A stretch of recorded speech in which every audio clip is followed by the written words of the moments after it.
Carta del apóstol San Pablo a los Romanos, capítulo 8. Por consiguiente, ninguna condenación pesa ya sobre los que están en Cristo Jesús, porque la ley del Espíritu que da la vida en Cristo Jesús te liberó de la ley del pecado y de la muerte. Pues lo que era imposible a la ley, reducida a la impotencia por la carne, Dios, habiendo enviado a su propio Hijo en una carne semejante a la del pecado, y en orden al pecado, condenó el pecado en la carne, a fin de que la justicia de la ley se cumpliera en nosotros, que seguimos una conducta no según la carne, sino según el Espíritu. Efectivamente, los que viven según la carne desean lo carnal, mas los que viven según el Espíritu, lo espiritual. Pues las tendencias de la carne son muerte, mas las del Espíritu, vida y paz, ya que las tendencias de la carne llevan al odio de Dios, no se someten a la ley de Dios, ni siquiera pueden. Así los que viven según la carne no pueden agradar a Dios. Mas vosotros no vivís según la carne, sino según el Espíritu, ya que el Espíritu de Dios habita en vosotros. El que no tiene el Espíritu de Cristo no le pertenece. Mas si Cristo está en vosotros, aunque el cuerpo haya muerto ya a causa del pecado, el Espíritu es vida a causa de la justicia. Y si el Espíritu de aquel que resucitó a Jesús de entre los muertos habita en vosotros, aquel que resucitó a Cristo de entre los muertos dará también la vida a vuestros cuerpos mortales por su Espíritu que habita en vosotros. Así que, hermanos míos, no somos deudores de la carne para vivir según la carne, pues si vivís según la carne moriréis. Pero si con el Espíritu hacéis morir las obras del cuerpo, viviréis.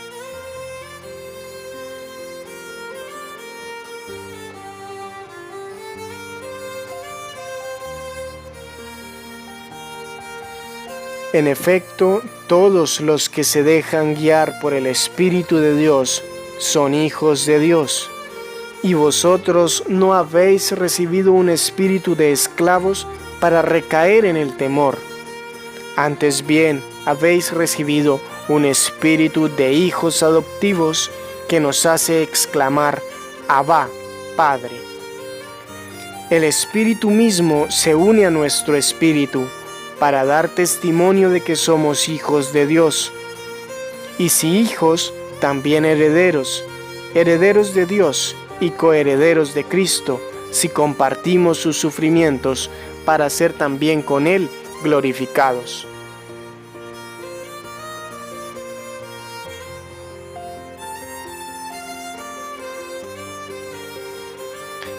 Porque estimo que los sufrimientos del tiempo presente no son comparables con la gloria que se ha de manifestar en nosotros. Pues la ansiosa espera de la creación desea vivamente la revelación de los hijos de Dios. La creación, en efecto, fue sometida a la caducidad, no espontáneamente, sino por aquel que la sometió en la esperanza de ser liberada de la esclavitud de la corrupción para participar en la gloriosa libertad de los hijos de Dios. Pues sabemos que la creación entera gime hasta el presente y sufre dolores de parto, y no solo ella, también nosotros que poseemos las primicias del Espíritu.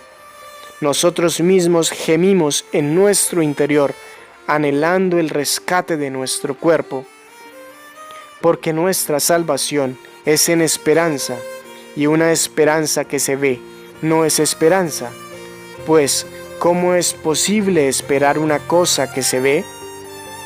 Pero si esperamos lo que no vemos, aguardamos con paciencia.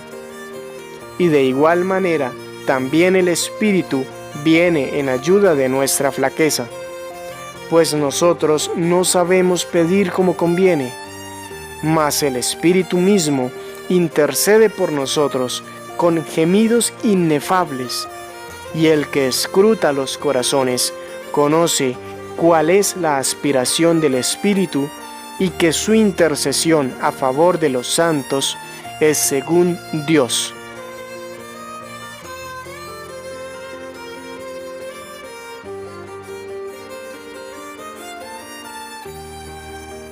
Por lo demás, sabemos que en todas las cosas interviene Dios para bien de los que le aman, de aquellos que han sido llamados según su designio.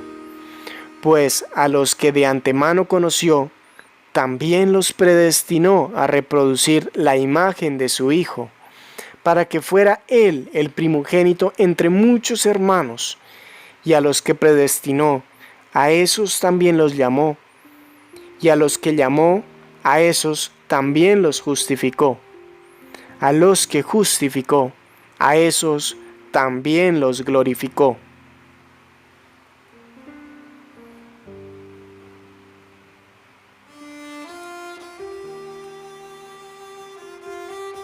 Ante esto, ¿qué diremos? Si Dios está por nosotros, ¿quién contra nosotros? El que no perdonó ni a su propio Hijo, antes bien le entregó por todos nosotros, ¿cómo no nos dará con Él graciosamente todas las cosas? ¿Quién acusará a los elegidos de Dios? Dios es quien justifica. ¿Quién condenará? ¿Acaso Cristo Jesús, el que murió? Más aún, el que resucitó, el que está a la diestra de Dios e intercede por nosotros. ¿Quién nos separará del amor de Cristo? ¿La tribulación? ¿La angustia? ¿La persecución? ¿El hambre? ¿La desnudez? ¿Los peligros? ¿La espada? Como dice la Escritura, por tu causa somos muertos todo el día, tratados como ovejas destinadas al matadero.